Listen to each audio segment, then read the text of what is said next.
বুঝছ না কি রান্ধমু কি রান্ধা বড় করুম কি রান্ধা বড় করুম রান্না বাড়া আর কি করবা মাংস দিয়ে পোলাও বানাও গা তার পিছে তোমার একটু খিচুড়িও বানাইবে হ্যাঁ তার পিছে তোমার পায়েসও বানাইবে অল্প আওনি তাহলে সাদা ভাত বানাই গে আলু চটনি বানাই গে আর ডিম ভাজি গে আর ডাল রান্ধি গে তার মানে শোনো শোনো তার মানে কি আমার জিজ্ঞেস করবো লেখিন দিকে আঙ্গো বাড়ির মাইসে কইছে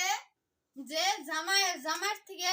হইস করে নিবি কোনো কাম করার আগে হইস করবার ইচ্ছে কিন্তু জামাই যেটা করার পর বড় কইব হেডাই যে করন না হেডা তো হই কয় নাই কে ও তা কয় নাই না না তা কবো কেমবা করে কুত্তার নেস তোর জীবনে সুজাবো না বুঝো নাই